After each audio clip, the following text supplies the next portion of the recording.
Hello, everyone, and welcome to ATL Falcons UK. This week, me and Cal are joined by former Falcon Chris Draft.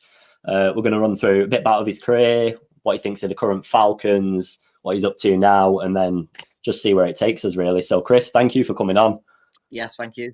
Hey, man, thank you guys for having me. No worries at all. Exciting to have you on, basically. Like, exciting times. Not for the Falcons as much, but for us lot. But yeah, if you start off with obviously getting drafted in the sixth round by the Bears, like, what was the feeling of like the days after of getting drafted? Yeah, when you think of that, everything is just all good because as a fan, it's like, oh, you're drafted. But for someone who gets drafted, it's determining where you're going to live. It's your job. And what I would say is going up to that moment is it's hard. It's kind of like your heart's pounding and like, where am I going to go? Where am I going to live? Where am I going to play? And then there's just this release. It's all right. I'm going to Chicago. Yeah. But then right away, we would have a mini camp that next week that, that's different now because they don't have all the vets there, but we have a mini camp the weekend after the draft, and you'd go with all the vets and get together. And next thing you know, all right, I got drafted, but now I'm about to go and compete with these grown men. Right. So I would say there's not a whole bunch of time to really just accept it and just kind of bask in it, because it's really, to be drafted and to play is to get to where you want to go, and that is to be able to compete at the highest level, and that's that's where you're going. So you validated that. Now it's like, all right, I got to go to work. Definitely. It's like, it must be so like overwhelming. It's like, obviously everything happens so quick. You could be put in any part of the country. You got so much to do straight away, but the instant feeling must be like, well, I've got gifted. Now it's my time to shine. Like, now it's my time to go and prove myself. Absolutely, man. Absolutely. There's definitely teams that are gonna pay more attention to you. So before you get drafted, I actually went on some trips to Kansas City, to Chicago. So I knew they were had me a little bit higher on the board. But still, it could be anybody. And so until you're actually picked, you really don't know where you're going. And so Chicago did it. That validated it. But again, now the real work happens. Now I've got to go in and I've got to go validate that them picking me was the right decision. And the only way you do that is you go and compete against a whole bunch of other people that have already been in the system, that already live in Chicago, that already kind of know what's going on. And so you have to go in through all of that new and go to work. It must be awesome to just even stepping up from college to seeing players that you've probably idolized for years when you've been watching the sport and thinking, I'm so close to that next step. It's great. It's crazy what you're saying. Not as with Chicago. I grew up in Southern California, but our next door neighbor was a big time Chicago Bears fan. They had moved from Chicago, so I knew the whole 85 Bears team. I knew them all because to hang out with him, he's 4 years older. He's like my big brother. To hang out with him meant I had to know all of the 85 Bears. And so it was special to be able to be there, and even more special when I met Walter Payton. I mean, just an amazing guy. I mean, it really just, to meet him is to understand why it's the Walter Payton Man of the Year award. During my rookie year in the preseason, we were playing against Baltimore. It was the first preseason game, and as a rookie, I had a roommate on the road. So my roommate said, "Hey, why don't we go down to the mall?" And he wanted to go buy a CD, so you can know that's back in the day a little bit, 1998. So he's saying, "Let's go buy a CD." And as we're walking in the mall, all of a sudden this guy jumps on our back. Well, it's like, what the? And all of a sudden we look and it's Walter Payton. Oh my God. and it's Walter Payton, and he says, "Hey man, what are you guys doing?" So we're just gonna get, he was just gonna get a CD. He said, "Hey, come and hang out with me. Let's go walk around a little bit." And just an awesome experience in that, he's just this, just regular, just good dude. As we're just walking through it, you can see people like, is that him? Is that Walter Payton? Is that him? And just a great guy, and to have that experience was just so amazing, especially since he passed that following like January, 1999. Yeah. And Yeah, of so course. to have that experience with him before he got sick, and really just Yeah. just a again, just a positive experience. It wasn't anything crazy. Just walking on the Yeah. Inner Harbor in Baltimore. But it's like one of them memories you'll always remember. You'll always remember completely. Something so sort of small, like what you look at, but it's something you'll always remember. Always. Well, it's so much about relationships, man, and Yeah. again, to be able, you're talking about one of the greatest players in NFL history, but to go from looking at him as one of the greatest players, again, a young guy growing up, and knowing the Bears, it's Walter Payton, and then when I finally get to meet him, it's the guy that jumped on my back and said, let's walk around and enjoy this day. We'll walk around the mall, but let's get outside. Let's walk around the Inner Harbor. And really a guy that's asking, how are you guys doing? I know you guys are rookies. How are you guys doing? I mean, again, powerful. You got a chance to just get to know him as a man in that limited amount of time, but it just completely changes, your whole kind of understanding of who is Walter Payton. Yeah, absolutely. Absolutely. If you don't mind, we'll jump forward a little bit to when you got your move to the Falcons. Yeah. Just seeing as that's what we're here for. Absolutely. It was an unbelievably successful period for you individually in terms of your appearances and everything like that. You pretty much kicked on and played as many games as you could. How was it being a Falcon? What was the transition like? Well, what's crazy about the league has changed so much, right? And if you don't go back, it's hard for you to really appreciate what's happening. So to play in the Georgia Dome,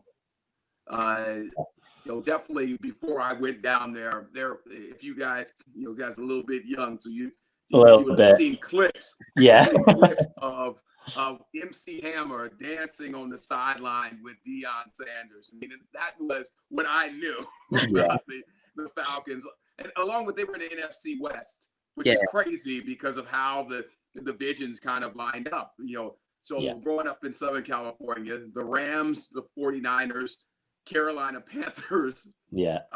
Well, they were 95, but it's the Saints and the Falcons. So we saw the Falcons would come and play against the Rams, and so got to see them.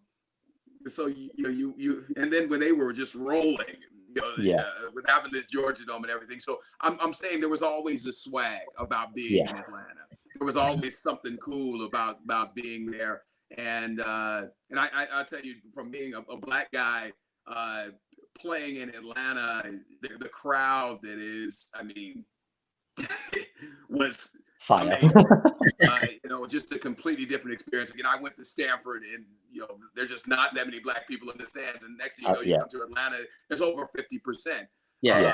So it was just, again, just completely different experience. But the energy and then just the city. I mean, just made it so special to be able to not just play for the Falcons, but be able to represent Atlanta by playing for the Falcons. Absolutely. Yeah. Definitely. I think if we go back to, do you remember your first ever sack? Do you remember it? Do you remember your first ever sack in the NFL? My first sack in the NFL. I can't think of exactly when that was. I can't. Too many to think about. If I don't have it perfectly in a highlight tape, it's a little bit hard to think of it. I can think of specific plays, so I can think of getting a sack against, we're playing against the Saints, Mike Vick's cousin, and getting a sack, big play, our rival. I think in that game, Joe Horn had previously said that the Falcons and the Saints, it's not really a rivalry. Well, it's a huge rivalry. It's the Southern rivalry. And so it's not about just the play, but really, how those, where's that impact? And so I can say that stands out more so than when is that first one. Yeah, absolutely. Going into them Saints games, like, how did you, like, you must have, in every NFL game, you're obviously going to be pumped and pumped, but going into that must be like that extra couple of percent. Like this is our rival. This is what we want to take these down, basically. Well, you know, I mean, you guys know in the UK, I mean, you know, the rivalry, you know, you're Manchester, man. Yeah. Anything you guys, you know, against Liverpool, that's just, it's going to get real, right? Yeah. Man City's right there. That's an inner city rivalry. Yeah. So it always, it's gonna click up a little bit, but it's not just because of us and it's a Southern rivalry, it's the vision. It's real, but also because of the fans. You know, it's one of those games where, you know, Falcons fans get on the bus and they roll to New Orleans, right?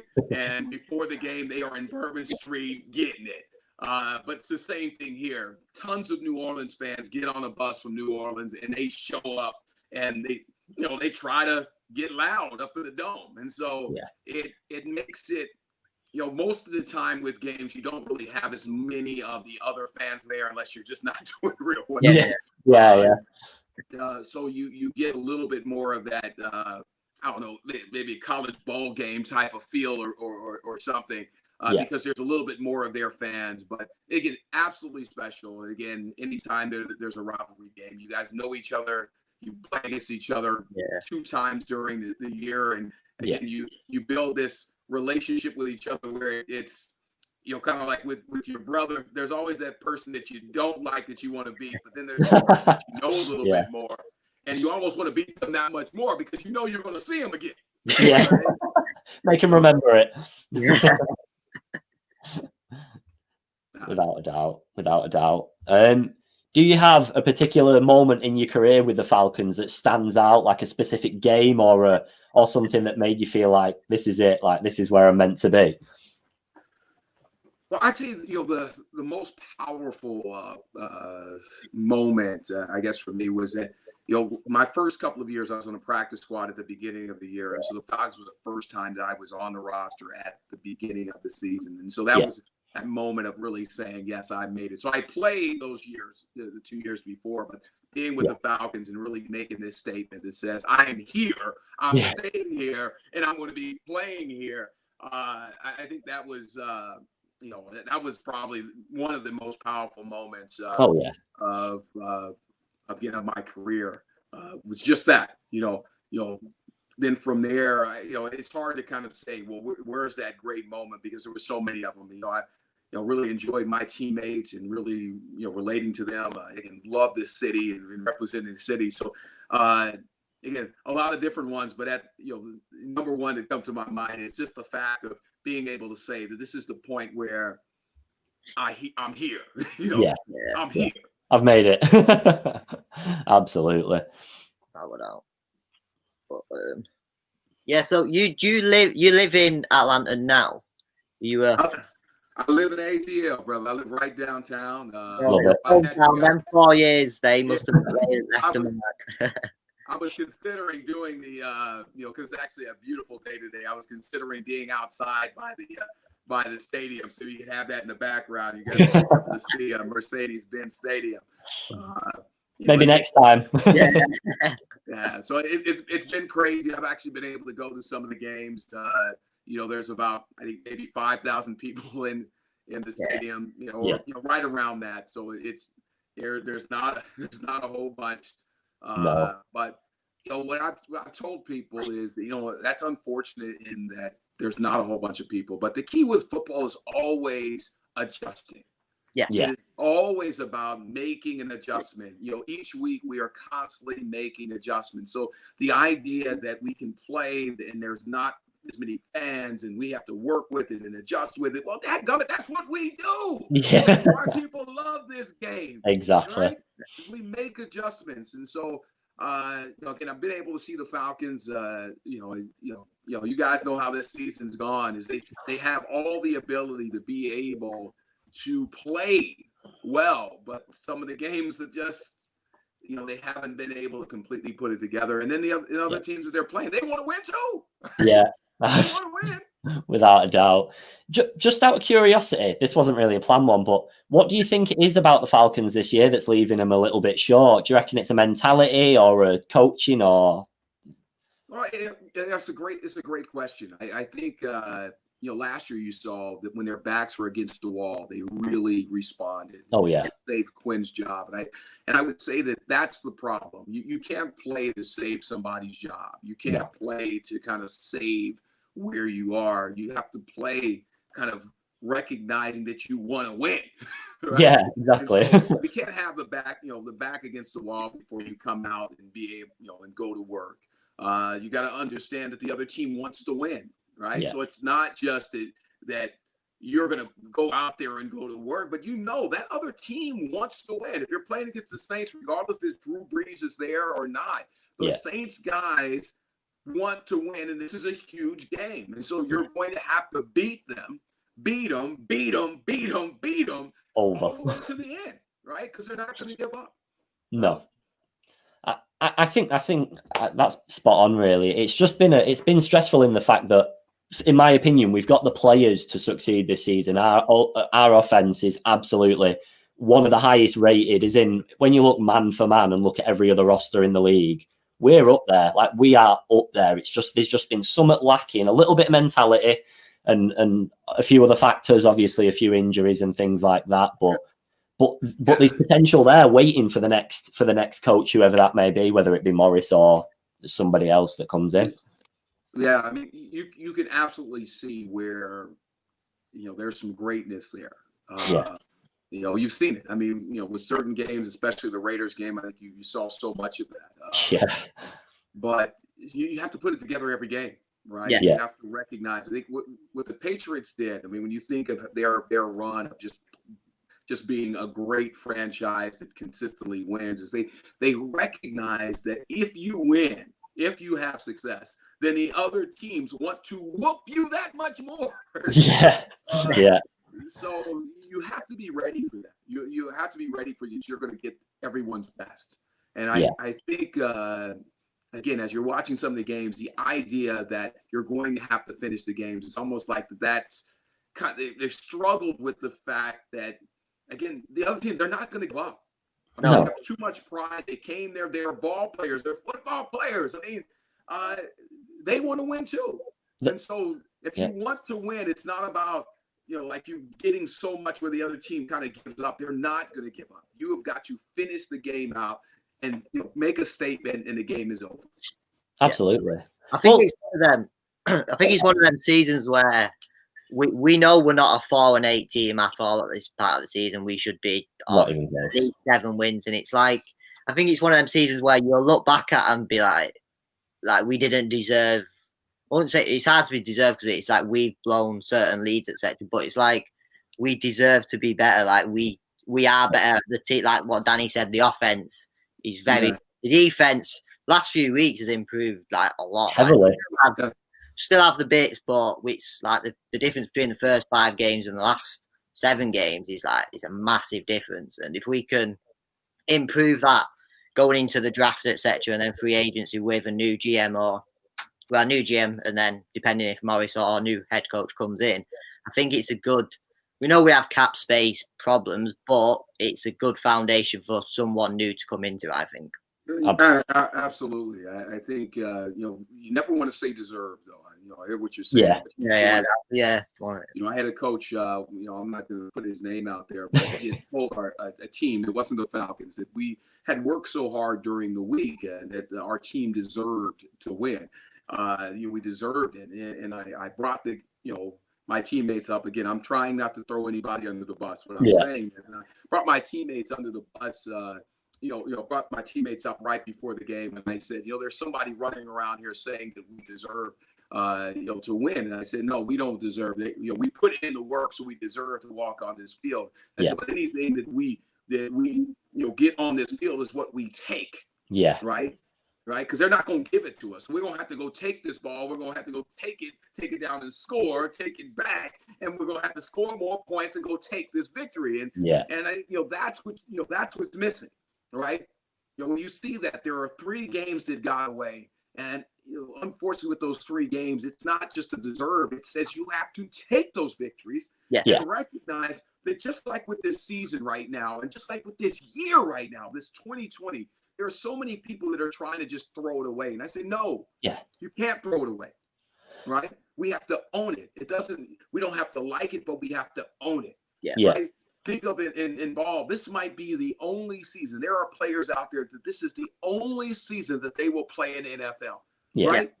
Own it. This might be the only season. There's no telling what's going to happen next year, right? There's no telling. I mean, you can do planning because you have to. Certain people have to. But as a ball player on this team, you've got to go and take everything you can, regardless of what the circumstances are, and go and get the victory. Go take it. Knowing that the other team wants to do. I agree. At the end of the day, like you said, you're playing for the badge on your jersey, but you're playing for your teammates and you're playing for your own tape as well. Like you said, your career could be over the next day. So you've got to go out there and perform like it is your last game every single game to make sure that you are like earning your spot in the league and earning your spot on the roster. So you're in competition with yourself, but everyone else in your position too. It's so important to understand that. It is so important, right? I was playing with the Carolina Panthers after the Falcons, and I reminded them on a game that when other people watch this game, when the media watch this game, when fans watch the game, they see teams that are the same. They see the colors, they see the mascots, they see the stadiums, and they said, but anybody that plays this game knows that all those things might look the same. They might be the same, but every year the team changes. I mean, even every week the team can change. So we're not playing against that team that we played against. We're playing against the team that we're playing against now. Right? And so for every player, it says, are you playing with that sense of urgency that says today could be my last day? If I walked out of this stadium, if I walk out of this building, will I be able to walk with my head up high and know I gave everything? That I put my stamp on it today? Absolutely.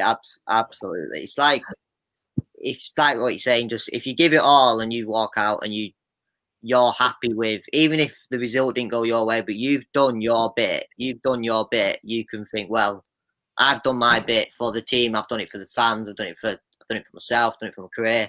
So you walk out with that, like, basically, I've done my bit. But it is like, especially this year, because it's like going back to like the Falcons part of it is, you got a new GM coming in. You've got maybe a new head coach, or there'll be new staff moving around, etc. So it's like if like the new people who, or a new GM who might be looking into it now, who thinks, oh, I could be there in the next 2 months or whatever. They'll be looking at all these players, these 54 rosters, whether you're the highest paid player or the lowest paid player. You've got 4 games to just give it your all, and they're looking at every little point. Absolutely, man. You're getting evaluated all the time, and that's not just based on your team, but you're getting evaluated by the other teams. Right. There's pro scouting. There's a big board in every facility that they are ranking all of the players. I mean, you can see that just as you're watching the game now, that they're ranking the different different positions based on Pro Football Talk. So 4 games left. There'll be people that'll say, well, what do you have to play for? I say, well, we always have something to play for, right? How we play. Again, this could be your last time on the field. There's no guarantee that you're going to play anymore, right? And that's what sometimes people forget, that this is a bunch of grown men beating each other up. This is a physical game with a bunch of grown men going after each other. And so, if you don't take advantage of, I mean, it might be harder to get up when your team is beat up. It might be harder to get a little bit going when things aren't going exactly right. But the reality is that there is always something to play for. And more importantly, like the biggest thing is, it could always be your last play. Right? Without a doubt. If you got hurt loafing, that will be what you remember the rest of your life. Right? Sorry, we're both just in a bit of shock. You just speak like everything you say is so passionate, and you literally just breathe NFL and fucking positivity. And It's great Love this game. Us running this account, like you do get this, like certain fans, etc. And a lot of people are like, "Oh, what have you got to play for?" And it's like, even me and Danny are proper passionate about. They're playing for the careers, like you said, it could be the last game, it could be the last 4 games of their career because they might not get another chance. They're playing for everything. They're playing for their families. They're playing for their lives. They improve in these next 4 games. Even if they move on to another team, they've got another chance. But if you don't perform, then I mean, because it is not guaranteed, and really, you can gain momentum by the way you finish off a season too. The Falcons team that played in 1997, they gained momentum at the end of the season that propelled them into the next year when they went 14-2 and went to the Super Bowl. The year before that they didn't go to the playoffs is what got them rolling into the playoffs the following year. And so the idea that doesn't matter is just absolute bunk. I mean, it's an opportunity to be able to play together, to be able to make adjustments. And now I'll tell you, when you continue to play hard, when things aren't going real well, it's not just about it shows your character, but it shows your character to your teammates. Yes. Right. And one of the things that I absolutely love, people will talk about you miss the locker room when you finish up playing. I do. But what I really miss is not just the locker room, but walking into the locker room after a game. And I was usually one of the last ones into the locker room. I'll just be But what I loved was being able to look at my guys. And I would basically kind of greet everybody with my eyes as I walked around the locker room. And basically, this connection that says, did you give everything? Yeah. You gave everything. We left it out there. We left it out there. We left it out there. We left it out there. And win or lose, the feeling of going to battle and really giving everything you have and being spent and wore out together is powerful. Yeah.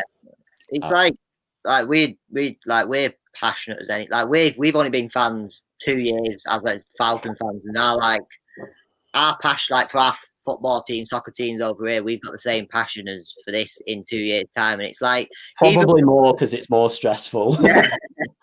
Even when we was 0-5 and we're going into the 6th game, I can't remember who it was, but I mean, Danny, I think we won the 6th game this year, but we were absolutely off our tits. We were like, oh my god, we've won. Even though we're 1-5, the feeling of winning was absolutely immense. So the feeling in the dressing room must be even like on point.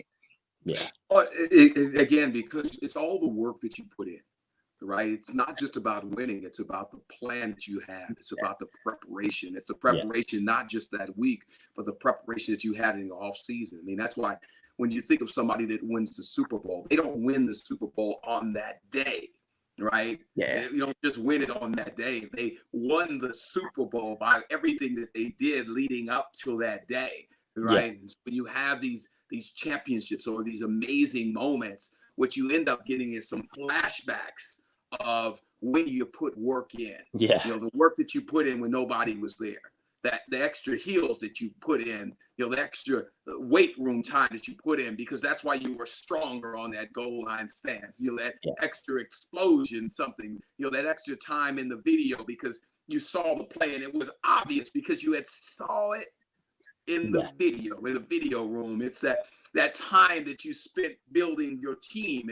And so you guys knew when your backs were against the wall, somehow you guys felt stronger, more connected because you put the time in. I think that's what makes it special, right? So it's not just a win, but it's that you worked. It's all the things. And then one of the other part that I would love on top of all that is football, like no other sport, the fans can impact the game. Yeah. So that when you have a home field advantage and your fans just absolutely, because they're so loud, they are just tearing that opponent apart, right? It is, I mean, you just got to look up and say, my people,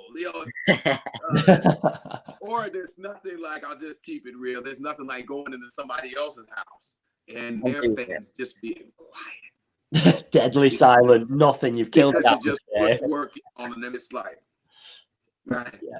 So, but yeah, all of that. So again, the win is exciting, but it's everything that you've done before you got to that moment that is just, so special. Yeah. What I'm going to do now, Chris, is bring two guests in, but I'm going to ask you a question to tie us over whilst they get in and get sorted. So what do you think about the current Falcons? Is there any players that stand out for you? Have you got any favorites this season? Well, you always have to have a favorite of a Julio Jones, man. What? and a Matt Ryan. But there, definitely there's a lot of guys that are playing well.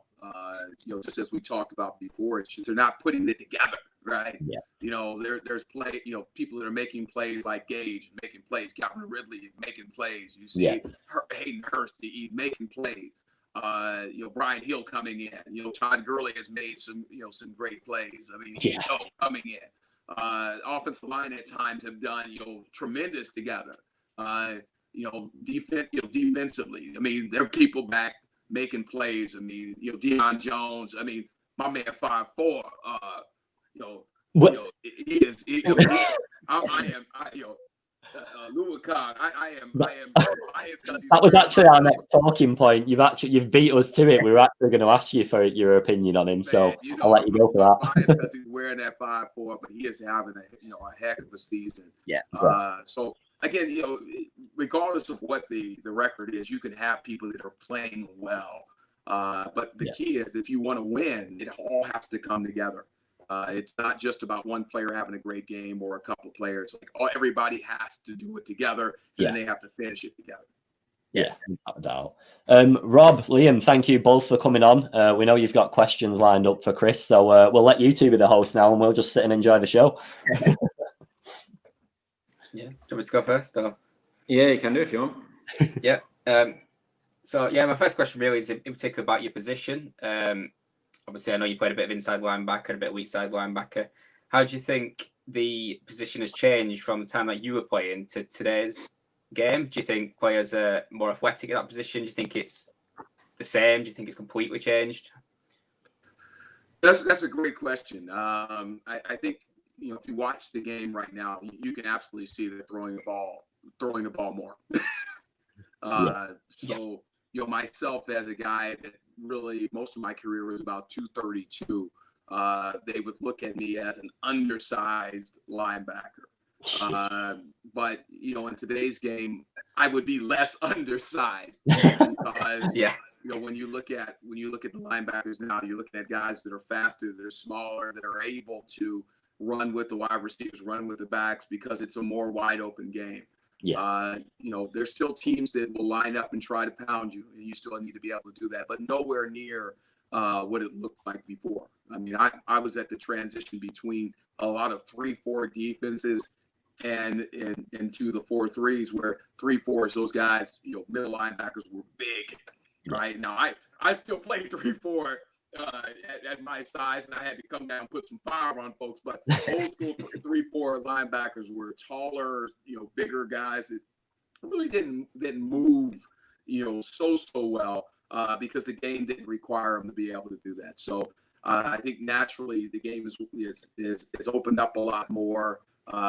You see teams like the 49ers that have consistently ran the ball more. Kyle Shanahan stays committed to that.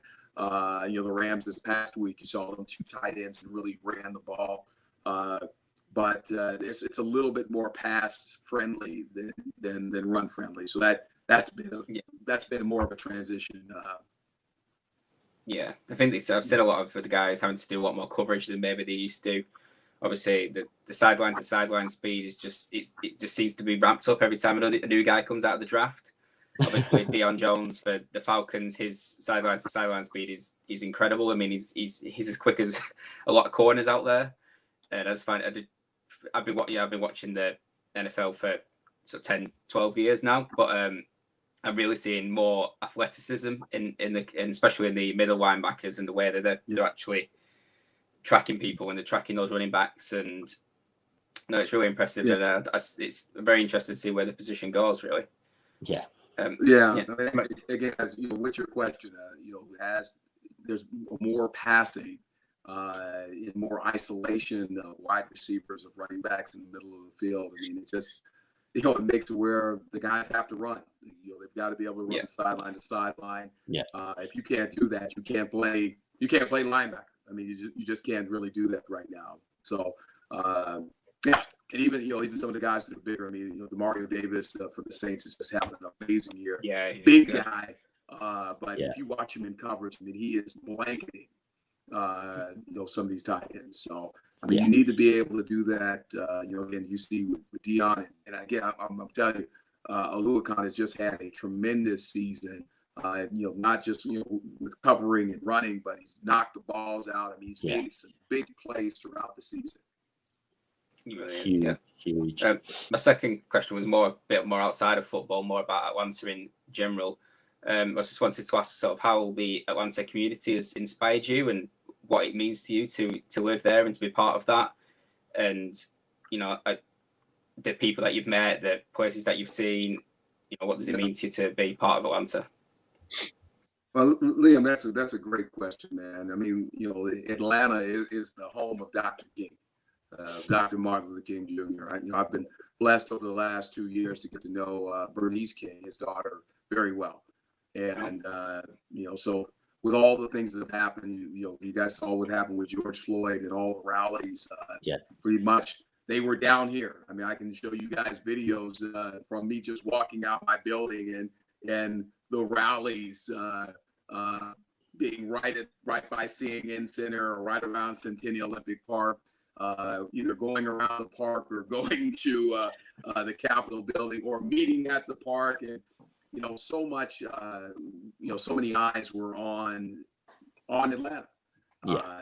And I think, what's been amazing is, getting just the opportunity to be here and recognize how, not just the impact of the people that are here, but really what was that impact? So John Lewis passed away this past year. He was one of the co-founders of Student Nonviolent Coordinating Committee. And so when we see all these young people that are being involved in these rallies, and so many people are like, oh my goodness, look at these young people. And said, no, that is what the rallies look like. I mean, historically, young people were involved. I mean, a guy like John Lewis was 26 years old when he spoke at the March on Washington, man. This guy was a young guy, right? Yeah.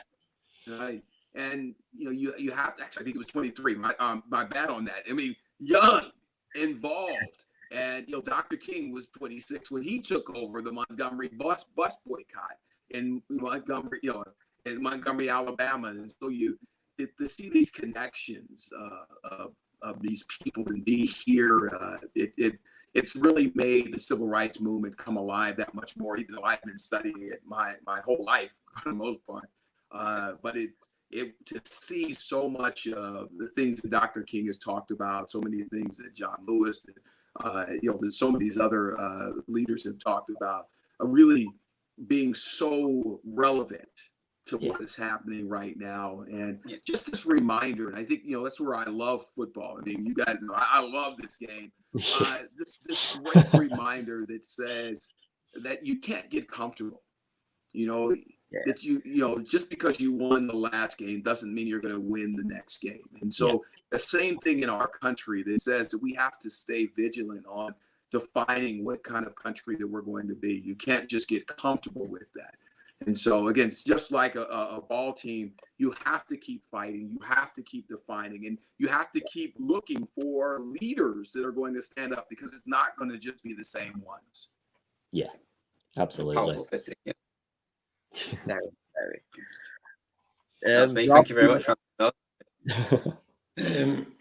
want to go back to, obviously you've played a few positions throughout your career. I think you were running back at high school. And then when you went to college, you played a bit of safety before becoming a linebacker. And I just wondered how those changes in positions came about, how you found it, and the transition between each position. So I actually played running back and linebacker in high school. So that, so I was always, I was a linebacker and linebacker in a mindset. But I'll actually go back a little bit further and say when I first started out playing, I was 10 years old, and I wanted to be a running back because my dad looked like Tony Dorsett. Same age as him, and growing up, Tony Dorsett was the man, but really more because he looked like my dad. He was the man, but then he also looked like my dad. Yeah. So, I first started, I'm going to be a running back. I'm going to be the guy. And I'm 10 years old, go out on the field. And I said, they said, what position do you want to play? I said, I want to be a running back. And they were like, no. You're going to be an offensive lineman. I was like, oh, no, I'm a running back. Like, no, you're going to be a lineman. I said, no. And I ended up, trying to show them of how they made the absolutely wrong decision. It didn't take. So I'm playing offensive line and defensive line. But I say that because you're asking me the question of the positions that I played. And I said, so offensive line, defensive line, even though they were at a young age, that playing those positions at that time, playing other positions have been so critical in my understanding of my teammates. I carry that with me, an appreciation for all of the positions, and have throughout my career. So as a running back, I will appreciate the offensive line that much more, just like as a linebacker, appreciate the defensive line that much more. As a safety, have a better relationship with the DBs. And, with each one of those spots, even though they were at, I was younger when I played them, just those glimpses into those positions, just that limited amount of time allowed me to have a better perspective when I played in the league. And, so I'm a linebacker. So let me just give you, I am a linebacker. That is me. That's my personality. I want to come downhill, strike people, want to put fire on them. So, so all those positions were great so that they could reveal the true position, which was me being an LB. Awesome.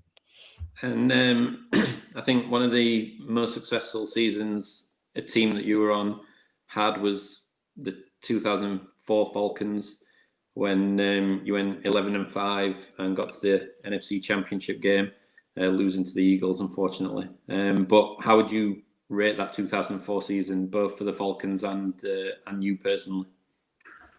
So it was a great season in terms of really so many things came together.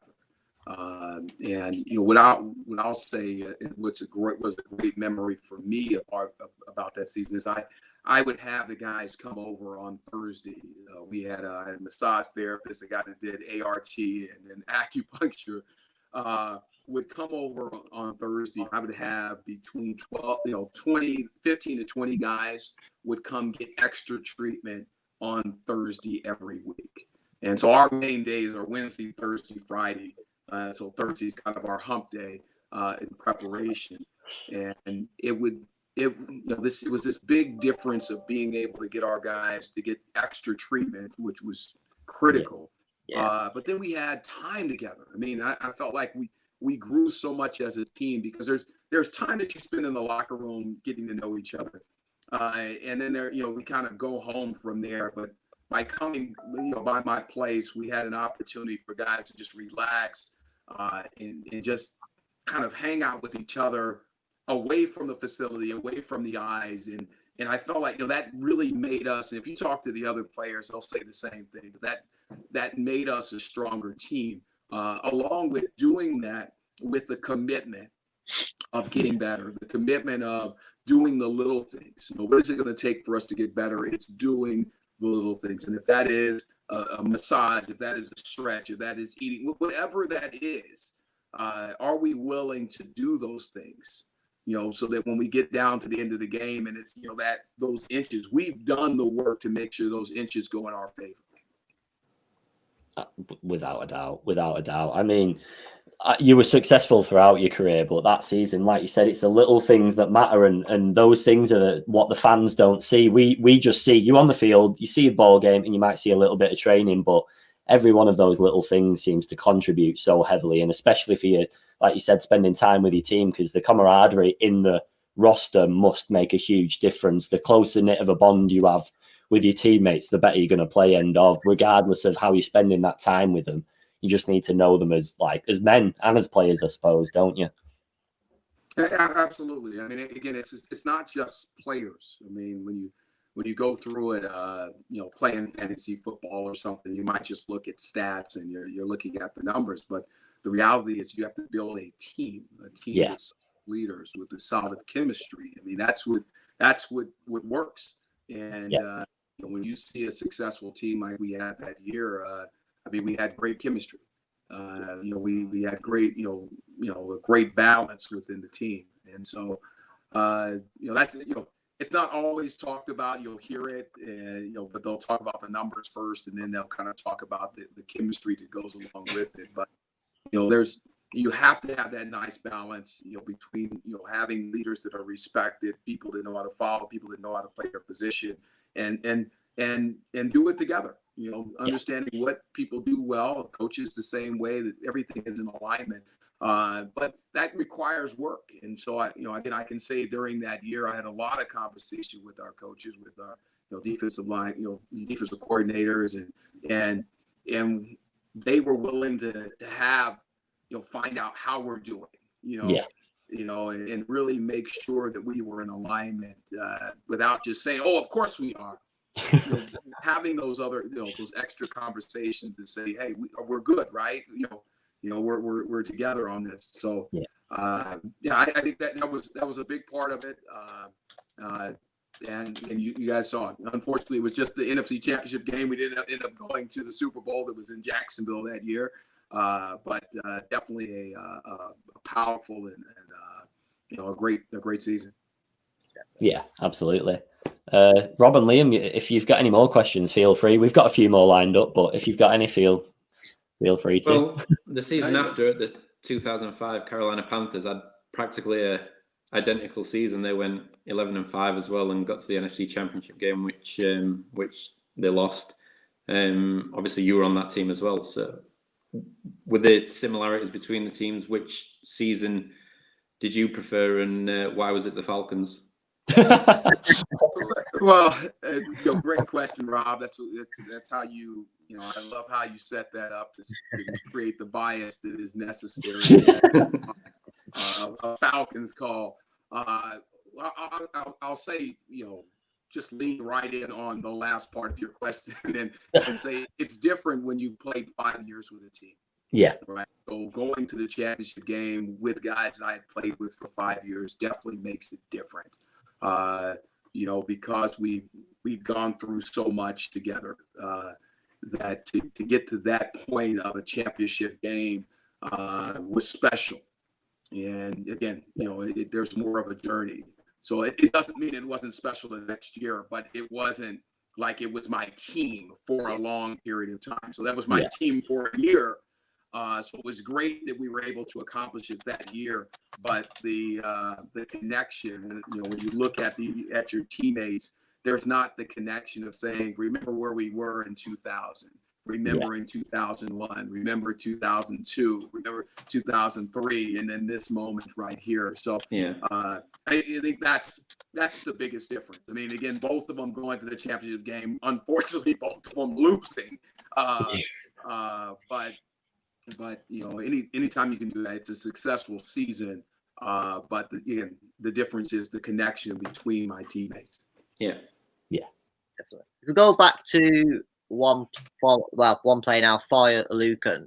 How good can this guy become? Because this season I think for me and Danny and probably most of Falcon fans, he's been unreal this season and he's improved a lot. He's smashed it, and I think he can only get better and better. Say the question one more. Which guy you said? Oh, Lucan. Oh, I'd say he looks great. He looks great. I don't know how much more to say. I mean, he's done a tremendous job throughout the season of making plays. You saw it in the Dallas game, knocking balls out. I think when you see that, it says he's really bought into the little things, the little details of the game, along with the fact that speaks to coaching too. That's why when we do an evaluation, we don't just say based on a record that everything is just bad. Everything is just crap. All right, we don't do that because it's wrong. You have to look at each player, look at all the positions, and really recognize what did we do well and what did we do bad. And I think again, as you're watching him run around the field, he's doing a lot of good.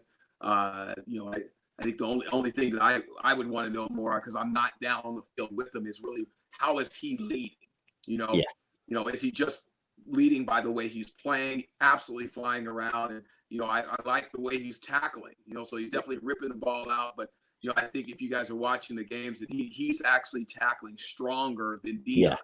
Right, Dion is throwing a lot of just flippers and shoulders, and versus Lucan, he's actually finishing the tackles a lot more. And I think again, that's very positive. It looks good for the defense, but how much is he vocally talking to the team? Because again, when you look at a season like this, there's those guys that remind people we have to finish. Is he that guy? Now I don't know him, so I can. Oh, just lost you a second there, Chris. Second, we'll see if you can get you back in. Oh, yeah, there we go. We've got you again. So, regardless of how things are working out, is he a guy that really challenges the team, right? And so, again, definitely playing well. You really has sent a message around the league that he's the guy that you need to watch out for as a running back or a ball carrier. You better watch out for him, because he might come and knock that ball right up out of your arm. So, again, definitely a huge bright spot for the Falcons. All it can do is continue to get better. Just one more player take, if you don't mind, because you said you've been watching a bit of the Falcons and everything, and you've been to the game. Have you got any takes on AJ Terrell? Because when he came in, people were a bit hesitant because he wasn't the name we were looking for in the draft, apparently. But he's come in, and I don't think there's anyone with that same opinion anymore, because he's changed everyone's thoughts. Well, I think AJ, because people saw him in the national championship game, and he kind of got torched by LSU's top wide receiver, which was kind of a nice welcome to the NFL in terms of this is the caliber of receivers that you're going to be going against. And I think he really took that to heart, that he needed to put work in, that he was a great athlete, but if you want to go to the next level, that they're all great athletes, and they're going to fight for the ball that much more. So I would say, he looks good. I'm a stickler on tackling a lot more. So I would say that, he's got to continue to work on that. Just the Falcons in general have to, but he's going to be stronger with finishing plays. You guys saw, I think it was last week, should have had a pick. Would have been a huge change in the game if he picks that ball off early. When those plays are there, he's got to be able to make them. And then he has to, has he consistently won the 50-50 balls? No, he's done a good job, but really just understanding that these are different receivers, right? So are you coming with a slagger that recognizes that you can't take a play off and that you need to finish it? And it's not good enough to just put a shoulder in somebody and give up 4 more yards. We've got to scratch and claw for the yards that we have. And, as a defensive player, you got to put a wall up and say you're not going any further, right? Yeah. You got any, Liam, Rob, any other questions? We've got some lined up. If not, don't worry. I was interested to hear about the foundation, I think, if you want to. Yeah, definitely. Yeah, that's all. Yeah, that's what's next up, pretty much, Chris. So we see you do a lot of work off the field now, and you have a charity foundation, and we just wanted to give you the opportunity to go ahead and speak about that if you're willing to do so.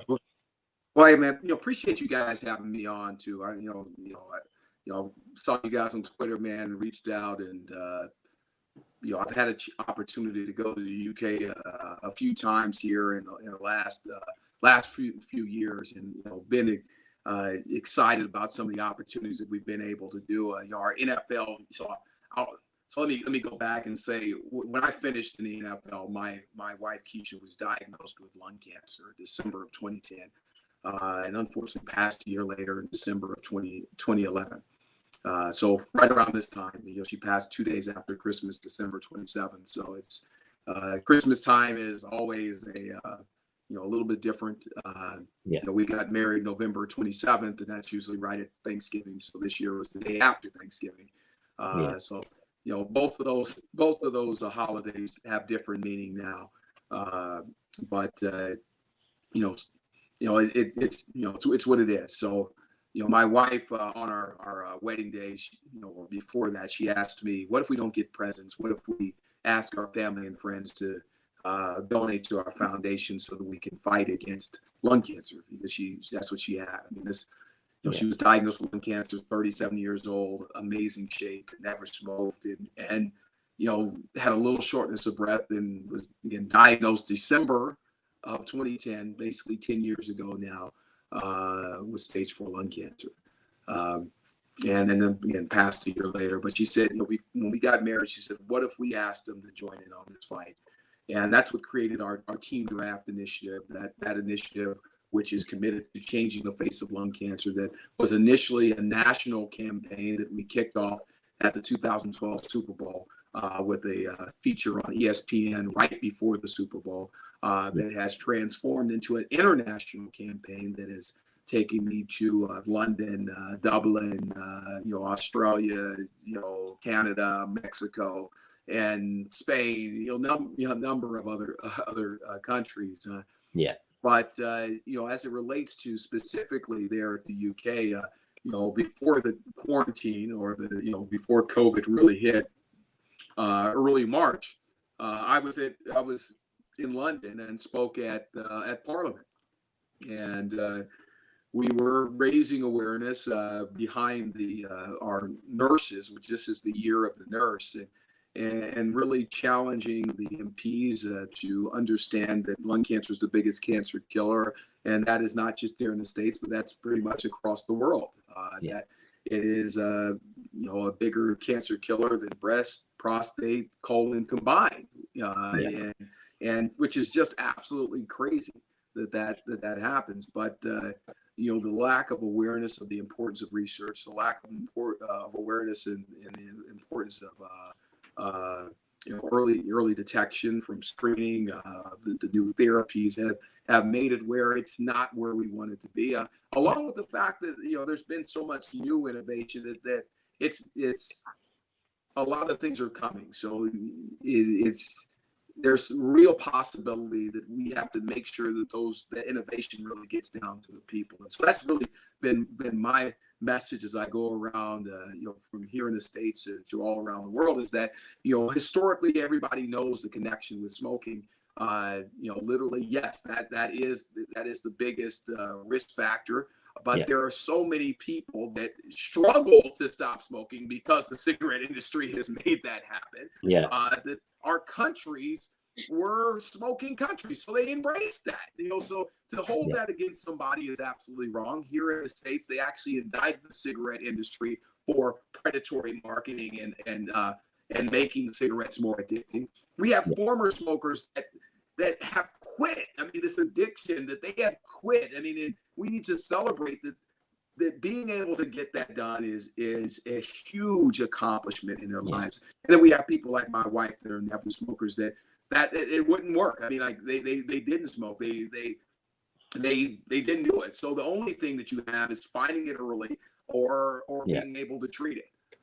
So it's reminding people that the plan that you see for cancer is for other cancers is not different. The lung cancer, as much as we'd like to prevent it, we can't. We can't. We can limit the amount of people, but we cannot completely prevent it. So we need early detection, treatment, research, and survivorship, the same as everybody else. And we need our medical community to be able to buy into that. And so one of the groups that I've worked with there in the UK, you guys know the Roy Castle Foundation that is based in Liverpool. And they are actually launched a campaign that is just powerful, that's saying that a cough doesn't necessarily mean that you have COVID. It also could be lung cancer.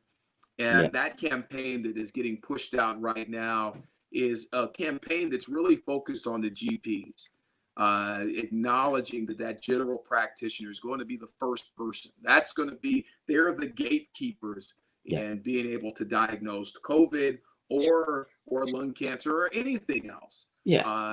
And the fact that they're doing that in the UK puts them so much further ahead than what we're doing here in the United States, because for some reason, here in the States, they haven't wanted to accept that our primary care docs are the front line, that people don't just walk into a cancer center and say, hey, I think I came up on some cancer. They don't do that. They actually get referred. And, that's why it's so important that we have that our frontline docs, the ones that you're talked about all right now because of COVID, that they are all aware that anyone can get lung cancer. And that prevention is not enough, and that there really are opportunities for early detection and treatment. And that's why research matters and survivorship. It's an incredible story, and it's an incredible cause that you're fighting for, and we'll make sure that we specifically promote this part to all of our followers, because the more people that know about it and the more people that are aware of both the condition itself and the foundation, and every other foundation that's dealing with the same basis can definitely look into it and educate themselves and donate where possible or assist where possible. So it's definitely an amazing piece of work that you're using your platform to work alongside. Well, I appreciate you guys, man. Again, playing in the game, playing in the NFL is just a tremendous opportunity and a tremendous blessing. And with that platform, I mean, it can just be about enjoying the game and enjoying the experience, or we have the opportunity to bring awareness, to bring light to other issues. And I think that's what you see happening right now in the league, that my cause, my cleats. This week they just announced all the Walter Payton Man of the Year award winners for the teams, with the top winner will be not to say the actual, but really the top one for the league will be announced during the Super Bowl week, the night before with NFL. We'll see how that one goes. That'll probably be all virtual in terms of that, but what a tremendous honor, and again recognizes that we need to support our guys as they're playing, so that they can use their platform, not just so that they can do more individually, but by encouraging them, celebrating them, and surrounding them with resources, they can be so impactful for their community, and even more, a larger reach, which is why I've been able to go to the UK and have impact in other places, really within the Commonwealth. Too. Yeah, absolutely. No, you're right. We'll make sure to push it on ourselves, and hopefully other players can see the things that you're doing and think, I can use my own publicity and platform to whether it's working on your cause or finding something that's close to their hearts and making sure that they use it the most. Does your foundation have a Twitter account? Because if so, you feel free to shout it out. Well, teamdraft.org. Actually, team draft, if they want to check that out, or they can look at me at Chris Draft and follow that way. I'm on Instagram, Chris.draft.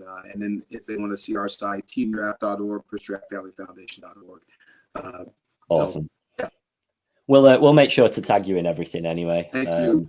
But we'll get it out there. Just to do a few quick fire questions to sort of round the show off, if you don't mind. Coaching, want to get back with the Falcons at any point soon? So I love coaching. It's just a lot of time. You see the work that I'm doing. There's no way that I could do that. I mean, when I say that I was speaking at Parliament, that wouldn't happen if I'm. Very true. So you have to make a choice. I mean, there's so much of a commitment to do that work that you have a lot of other things have to be put in order, or just put to the back. Yeah, absolutely. But I do love coaching. Absolutely. Absolutely. Cal, go on. Have you got one? I've not got one, but I've got. It's just basically this has been by far the best podcast we've ever done. Like, you're so inspirational, like with everything you're doing, etc. And the motivation you give, like I don't know, everything you're saying is just an absolute honour to have you on, basically. And it's just an absolute pleasure. And I think Liam and Rob will be thinking the same thing as me. Absolutely. But football is very it's passion to the game, right? Anything that I do, I'm going to find a way. Where is the love of it? I mean, and if I'm going to do it, I'm going to do it well. I mean, that's what we talk about from day one of playing football, of playing any sport. That my folks said, again, put your stamp on it, and winning and losing, you're going to do everything you can for that outcome. But I think what's critically important is recognize there's always two wins, right? There's an internal win and then there's the external one, right? So that external one, you're playing against somebody, can I guarantee you're going to win that? I can. But the internal one, you can always win. And that is walking off the field and knowing that you gave everything that you had. Absolutely, and that's the same in all walks of life, regardless of your career, whether it be NFL, whether you be sat in an office, whether you're doing anything, as long as you can end your day and think, I've done it, I've done myself proud today, then that's all anyone can expect of you. Same thing. Absolutely. But on that note, I think we'll wrap the show up. We won't take any more of your time for this week. I mean, we'd love to have you on again sometime, or I don't know, something along those lines. We all want to get over to Atlanta at some point. It's just this year's kind of been a write-off for us because of everything that's going on. But if we're over there, we'll hit you up and let you know. Awesome, man. Well, hey, man, I appreciate you guys, man. Thank you. Thank you so much. And man, love the fact that we have Falcons fans out there in the UK, and glad I had a chance to hang out with you guys a little bit on this Saturday. Right. It's awesome. Perfect. Thank you very much. And thank you everyone for watching. We'll wrap up the show for today. And then, we'll be back after this weekend when we beat the Chargers, hopefully. Such one. Awesome. Thank you, everyone. Thank you. Thank you. Bye.